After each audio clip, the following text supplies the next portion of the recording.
Unlike many street gangs in the US that defend blocks or neighborhoods, Asian gangs operate differently. They aren't tied to one street corner or city. By the mid-1990s, one of the largest and most feared Asian gangs was the Tiny Rascals Gang, or TRG. The gang had more than 1,000 members nationwide, nearly 800 of them in California alone. Most members were between the ages of 11 and 25. In Southern California, TRG was made up largely of Vietnamese and Cambodian men. Female associates were around as well, but only the men were allowed to carry the guns. Robbery was the gang's bread and butter. Asian families were often the targets chosen because of a cultural habit of keeping jewelry and cash at home. Among the gang's OGs or shot callers at that time were Rune, Peter Chhoun, known as Chaka, and Samrith Pan, known as Rusty. Both held serious influence within TRG. In Asian gangs, that title didn't necessarily come with age, but with experience. It meant they had already proven themselves through violence and crimes. They were basically the ones who planned licks and told younger members what to do. Other key players included Vin Tran, known as Scrappy, and CJ Evans, who were younger members. There was also Nung Tran, known as Carol. Carol wasn't a TRG member herself, but she associated with the gang and looked after runaway girls and young women tied to TRG. Those girls would often stay at her house. By 1995, Rune had already developed a reputation for extreme violence. Investigators would eventually tie him to at least 5 murders, including the slaughter of almost an entire family. Rune Peter Chhoun was born in Cambodia in 1972, just before the Khmer Rouge came to power. His family lived a simple village life, farming rice and fishing. His mother, Sopha Chi, had cared for him and his brothers Billy, Em, and Chun, and sister Pala. A second sister would later be born while the family was living as refugees. That life ended in 1975 when the Khmer Rouge seized control. Rune's father, once a rice farmer, was drafted to fight against the regime. Under the new rule, the people were told that their children no longer belonged to them. They belonged to the Angkar, the organization. When their village was attacked, the Chhoun family hid under a Buddhist temple for more than a week. Eventually, the Khmer Rouge took the town. Rune's father was captured and imprisoned, while soldiers forced young 3-year-old Rune and his older brother, who was just 5, into a wagon at gunpoint and sent them to a labor camp. The camps were a nightmare. Adults were forced into brutal labor projects like plowing fields and building dams, while children were separated from their parents and indoctrinated to see the state as their only family. The Khmer Rouge often tied laborers together by punching holes through their hands and threading cords through them so they could be marched like cattle. Prisoners had to build their own shelters out of scraps of wood. Prisoners had to scavenge to survive. A Cambodian refugee and survivor later recalled catching small fish and eating them raw, in secret, before guards could catch him so he wouldn't be executed. Anyone seen eating grass was executed too. One of the camps had no fences, but soldiers enforced a strict perimeter, and anyone, even children, who crossed it in search of food was shot on sight. Disobeying a soldier often resulted in death. They preferred to beat prisoners to death with sticks instead of shooting them because bullets were considered valuable. Speaking while working in the fields was forbidden, and anyone caught talking was beaten or killed. At night, no one was allowed to move around, and anyone caught wandering would get executed. Crying children were taken away and never returned. Prisoners were forced to work in groups of 50 to 60 people, from 3 in the morning until late at night, with only 2 brief breaks. If someone became sick, he would get no food, water, or medicine. After 6 months, barely 5 or 6 in a group would be alive. The survivors were then regrouped, and the process began again. Rune and his brother, like countless others, were forced to dig mass graves and bury men, women, and children who had been shot, stabbed, or disemboweled by the Khmer Rouge. They were given only a small amount of rice and water, slept in hay without blankets, and were beaten with rifle butts if they slowed down or disobeyed. Rune and his brother tried to escape at least twice, but each time they were caught and severely beaten. The brothers also witnessed executions where prisoners would be made to kneel before being shot in the head and any child or adult who showed emotion was killed. Severe malnutrition left the children, including Chhoun, frail, with ribs showing and distended stomachs. A survivor and Cambodian refugee, Charleston Candley, saw the film The Killing Fields multiple times and said that the real situation in Cambodia was much worse than portrayed in the movie. After the Vietnamese army drove the Khmer Rouge from power, Chhoun was reunited with his family. His mother noticed that young Chhoun suffered nightmares and complained of constant headaches, a condition that stayed with him throughout his life. The family decided to flee Cambodia. Traveling at night to avoid soldiers, they walked for 3 days and 2 nights to reach Thailand. Along the way, they passed countless corpses and even saw an entire family blown apart by a landmine. The family would later live in a Thai refugee camp, which had no electricity and running water, and food was scarce. Chhoun would run away to scavenge food from hospital dumpsters and even beg for food. He showed signs of starvation and tuberculosis. In 1981, the family immigrated to the United States under the sponsorship of the Catholic Church. They were resettled in Mobile, Alabama, where conditions were difficult. They were poor, isolated, and faced hostility. School was really difficult as well, since they didn't speak English.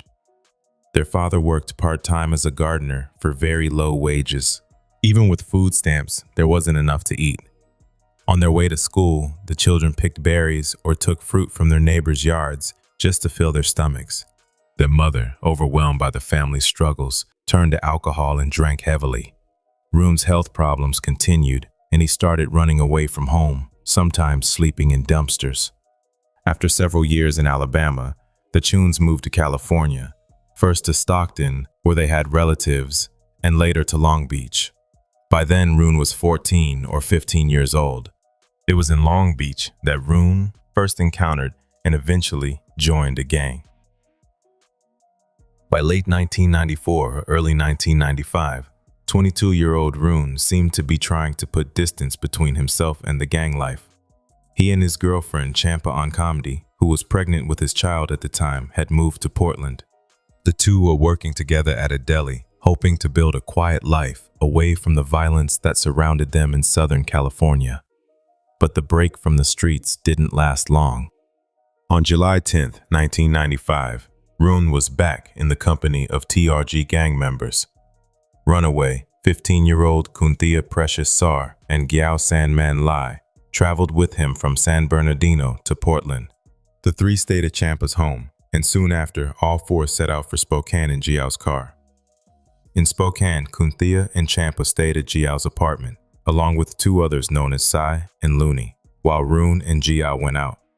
That same night, inside another Spokane apartment, 4-year-old Joe Hagen Jr. was at home with his parents, 27-year-old Johnny Hagen, and 23-year-old T. Hung Na Pham, and his 1.5-year-old baby sister. Joe later told investigators that 2 men forced their way in after his mother opened the door.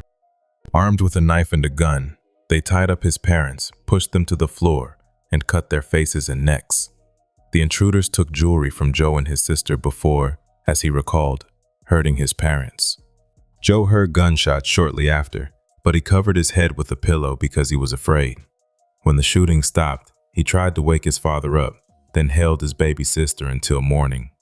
When Chhoun and Gyao returned to the apartment later that night, they had jewelry and cash, which they divided at the dinner table.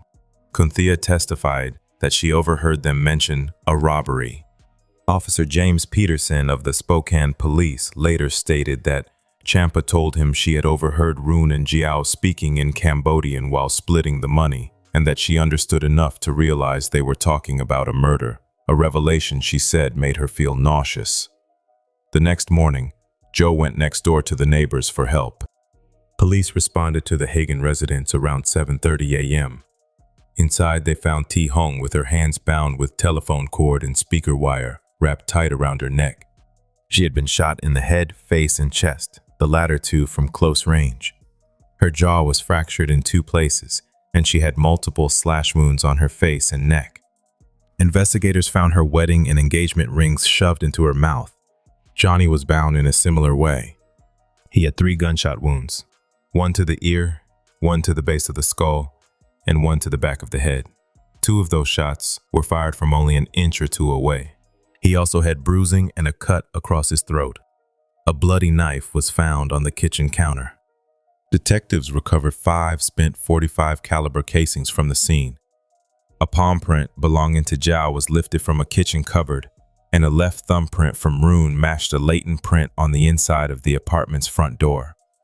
Champa stayed in Portland, while Chhoun and Cynthia flew back to San Bernardino. Before leaving, Chhoun gave Champa 5 rings and a bracelet.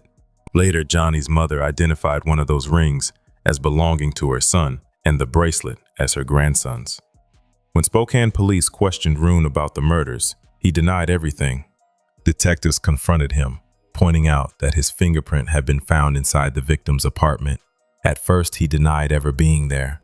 Eventually, though, he admitted he might have been at the apartment, but claimed he couldn't remember. On July 27, 1995, Chhoun Samrath and C.J. Evans went to another member's house, Bunjun Puppet Chinkatork, who's Samrath's cousin, to plan a robbery. Their initial plan was to rob the people who lived in apartment number 47 in Bunjun's building. The family inside made money selling candy and sodas out of their home. But when Samrath went to the apartment with his gun, he backed out because his parents were standing outside the doorway. That's when Bunjun suggested another location, apartment number 53, at the Floor and Wood Apartments in Sacramento. Like the first target, the family inside earned extra income selling candy, sodas, and cigarettes from their ground floor unit. The apartment belonged to Quinn Liu and her husband Hong D. Liu, who lived there with other family members, including their daughters Amy and May and their son Vincent. Bunjun drove Samrath's Honda Accord, which had a damaged front fender, and the group went to scope out the Floor and Wood complex. Bunjun and CJ went inside first, buying sodas and cigarettes to check how many people were home, while Chhoun and Samrath stayed in the car. Vincent noticed the strangers and was suspicious of them. He followed them to the Honda, watching as it pulled away. About an hour later, they came back. Bunjun stayed in the car while Chhoun, Samrath, and CJ went back to rob the place. Before leaving, Samrath and CJ agreed that if the residents didn't follow their orders, they would start shooting. Chhoun had a Glock 9mm pistol and checked it to make sure it was loaded before leaving. Around 8 p.m. after dinner, 17-year-old Amy went outside and sat on the stairs. She saw 3 men approaching her apartment. One of them pointed a gun at her, told her to shut up, and gestured for her to follow him inside her apartment. Instead, Amy screamed for her mother to lock the door and bolted upstairs to a neighbor's apartment where her siblings were visiting. Inside apartment 53, Amy's mother, Quinn, heard her daughter shouting, "Mom, someone has come to rob us." Moments later, a man with a gun burst in. According to CJ, Chhoun went inside alone. The man struggled with Quinn and shot her in the leg from just 2 feet away, then opened fire on 47-year-old Hung and Hung's father, 74-year-old Nip Tich Lay. Hung was killed by a gunshot wound to the chest, while Nip died from a shot to the head. From upstairs, Vincent heard the commotion. He looked out and saw his mother wrestling with an armed man, while another man stood outside on the patio. As the first gunshot rang out, Vincent's friend's mother pulled him inside for safety. However, after it was silent, he rushed to his family's apartment. Inside, Vincent held his father while dialing 911. After Chhoun, Samrath, and CJ ran back to the car, Chhoun allegedly admitted to the others that he shot the lady because she tried to grab him and shot at a man who came at him with a chair. Later, he allegedly even joked to Carol about the stupid guy who thought he could stop a bullet with a chair. But despite the violence, the group left empty-handed. Investigators recovered 5 shell casings at the crime scene. The Honda Accord, which was registered to Samrath's mother, was later found with live 9mm rounds in the trunk. Ballistics confirmed the casings at the apartment had been fired from that same Glock pistol. On August 16, 1995, Sacramento Deputy Sheriff Robert Reisdorf, head of the gang's suppression unit, spotted Chhoun standing outside a brown Toyota Celica and wearing a TRG baseball cap. With him were Vin Tran and CJ. All 3 admitted their gang affiliation and went with him to the sheriff's department. A search of the Toyota turned up a spent 9mm casing and 2 live rounds. Chhoun gave a videotaped statement. He admitted being a TRG member for about 10 years and said the group had targeted the Florinwood apartment because they believed the family kept between $40,000 and $50,000 in cash. He admitted telling Amy to shut up, but insisted he never went inside and ran when he heard gunshots. According to him, Samrath was the shooter. CJ also confessed to being involved but denied pulling the trigger. At first, he also said Samrath was the shooter, but years later, after falling out with Rune over trial testimony, CJ changed his story and claimed it was Rune who fired the shots. When questioned again on September 7th, Rune changed his story and told Sacramento homicide investigator Marcy Minter that he and his crew planned the robbery, but by the time they got there, another group had beaten them to it. He claimed that while they were looking for the address, they heard gunshots and realized someone else had already robbed the apartment. On the night of August 8, 1995, Rodolfo Huerta and his friend Miguel Vargas Avina were preparing to go on a rabbit hunting trip. According to Rodolfo, a friend had invited them to the mountains near Riverside. That evening, Rodolfo drove his white Ford pickup over to Miguel's house, where Miguel brought along his .22 caliber rifle. At the same time, Rune and Samrath were driving through the area in a brown Toyota Celica registered to Rune's brother.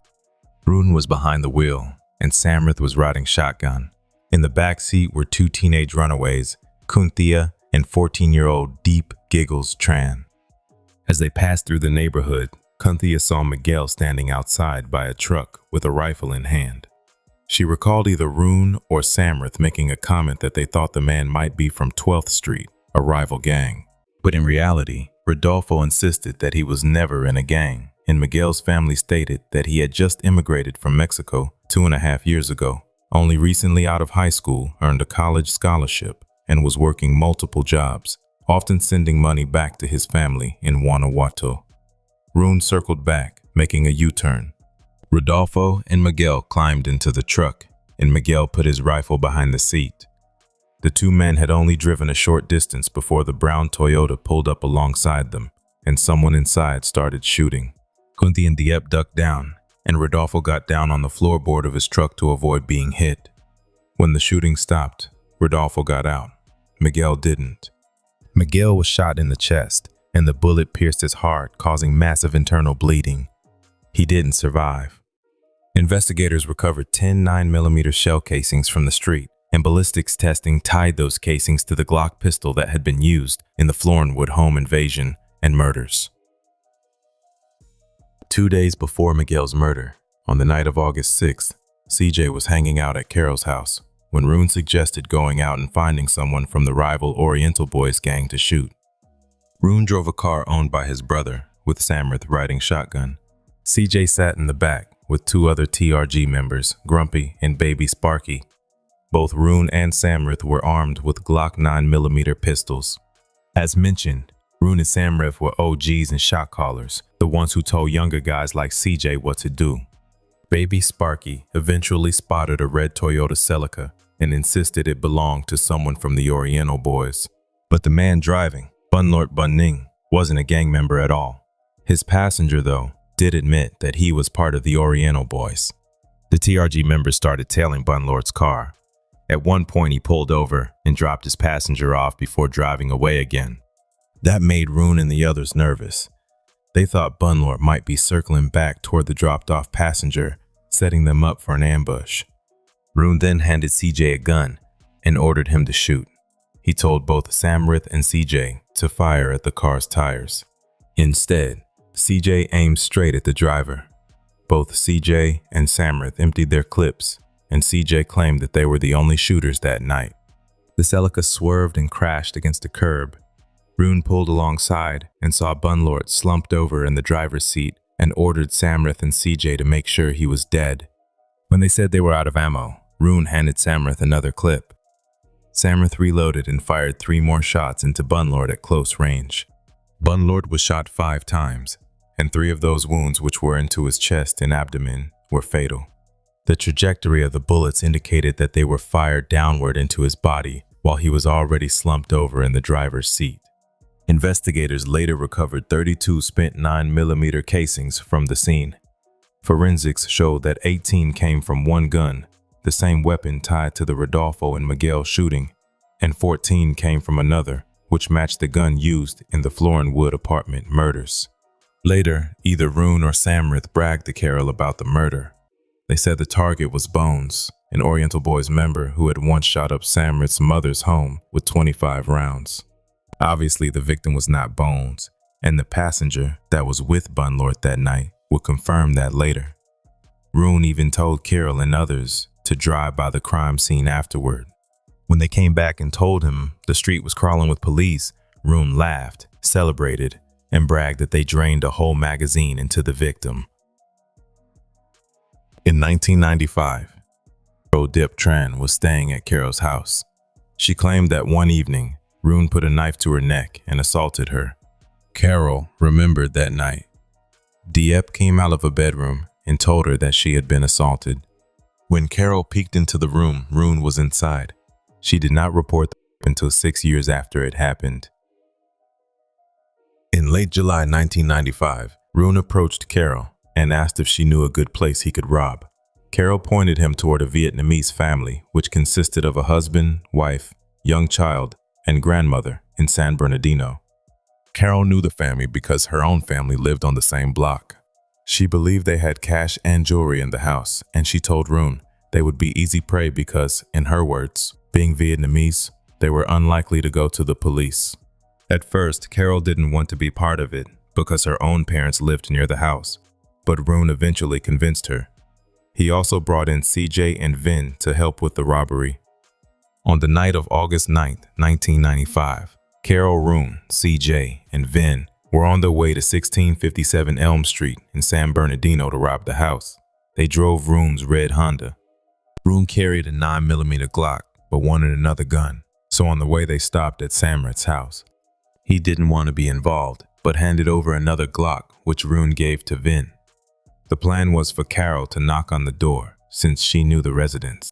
After someone opened it, the others would rush inside.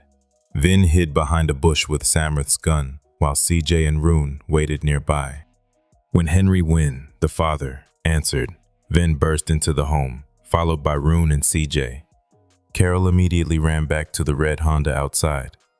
Inside, the Nguyen family, the residents of the home, struggled to understand the intruders because they spoke little English. Vin, who knew Vietnamese, translated Rune's demands. In the living room were 44-year-old Henry, his wife, Trinh Tran, and their 13-year-old daughter, Doan.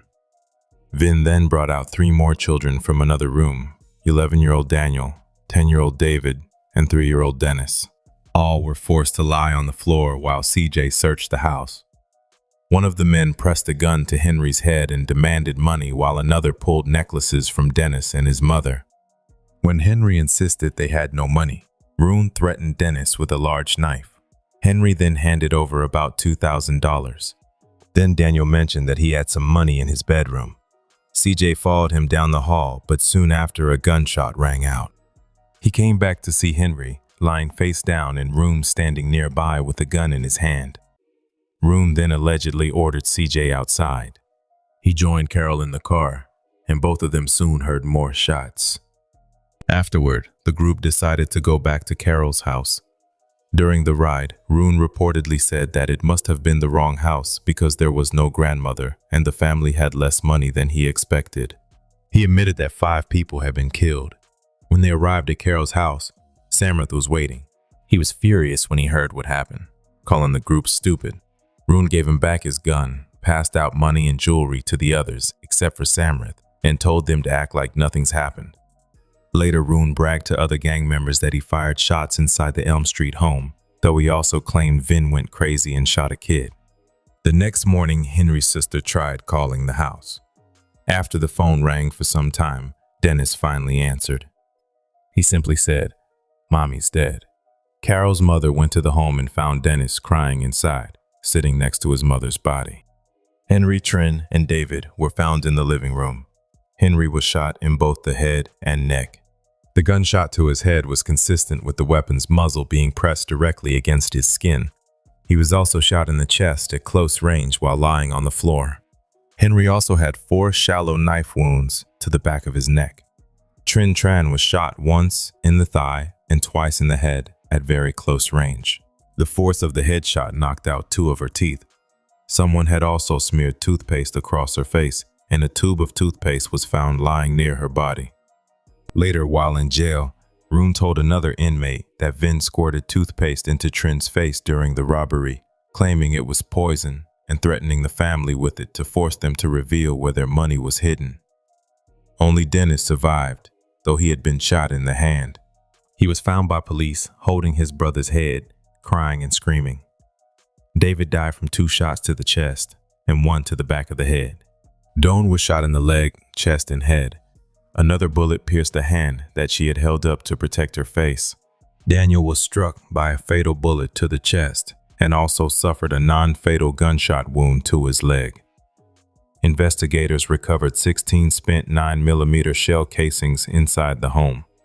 15 came from 1 Glock pistol and the remaining casings from a 2nd Glock, the same 2 guns already tied to the Miguel Florinwood apartments and Bunlord shootings. Trin's purse was found emptied in the hallway, and a meat cleaver was on top of a stereo cabinet. After the murders, Chhoun told Jonathan Ibarra that he committed the robbery, that 5 people were dead, and that somebody f***ed up in the house, and 1 got away, meaning Dennis. He also admitted to shooting Dennis in the arm. Chhoun later went to Seattle with CJ and Vin to visit his girlfriend. Short on cash, he borrowed gas money and offered a jade pendant as collateral. That pendant was later recovered by police and identified as belonging to Trin, who was wearing it the night she was killed. When the trio left Seattle, they stopped in Sacramento, where police arrested them. In Chhoun's car, investigators found a spent 9mm shell casing. Ballistics matched it to one of the weapons used at the Elm Street murders. Years later, in December 1998, just before his trial was set to begin, authorities intercepted a phone call where Chhoun talked about a woman he referred to as Carol, or Carolyn, who was placed in protective custody. He speculated she might be out now and said he needed to track her down. Chhoun admitted he had men looking for her because without her, they didn't have a case against him. Medical evidence showed that Chhoun had brain damage and psychological disorders dating back to his earliest years, shaped by malnutrition and trauma. A PET scan revealed hypofrontality, abnormally low activity in the frontal lobe, which controls judgment and impulse regulation. Instead, abnormal activity was concentrated in lower regions of the brain, a pattern consistent with PTSD. Dr. Joseph Wu of UC Irvine testified that individuals with frontal lobe damage have impaired judgment and struggle to control aggression. Dr. William Sack diagnosed him with PTSD, reactive detachment disorder, meaning he had trouble bonding with his parents after being torn from them so young, conduct disorder, substance abuse, and chronic depression. He explained that Chhoun had been traumatized at a preschool age and had received little to no psychological support after arriving in the United States. By the time the family moved to California, Chhoun was looking for some place where he could belong, and he found it within the gang. It was the only place he felt accepted. Chhoun Peter Chhoun was found guilty of the murders of Nhiep Tik Lay, Hung Dia Lay, and Miguel Avina, and was sentenced to death for those murders. He was also convicted of the attempted murders of Quinn Liu and Rodolfo Huerta, and was sentenced to life with the possibility of parole. For the Elm Street massacre, he was convicted of 5 counts of murder, 1 count of first-degree residential burglary, and 3 counts of residential robbery. The jury did acquit him of the attempted murder of 3-year-old Dennis Nguyen. He was sentenced to death for those murders as well. Chhoun was tried alongside fellow TRG member Samrith Pan, but at the close of the prosecution's case in the Elm Street murders, all charges against Samrith were dropped. However, he did get convicted of the murders of the Lees, Bunlord Bun Ning, and Miguel Avina. He was also found guilty of burglary, robbery, and the attempted murder of Quinn Liu. He too was sentenced to death. Giao Lee was convicted for the Spokane killings of Johnny Hagan and T. Hong Nha Pham and sentenced to 42 years. Vin Tran pled guilty to his role in the Nguyen family murders in exchange for a sentence of 50 years to life. Bunjan Chinkathork, a juvenile at the time of the Florinwood apartment murders, pled guilty to his role in the crime and received 25 years to life. C.J. Evans, also a juvenile, pled guilty to 5 counts of murder for the Elm Street killings. Initially sentenced to 35 years to life, his punishment was reduced to 25 years to life after he agreed to cooperate and testify. Prosecutors also promised not to charge him for the murder of Bunlord Bun Ning. Nhung Carol Tran pled guilty to 5 counts of first-degree murder and testified against Rune, receiving a sentence of up to 50 years in prison. Thank you for watching.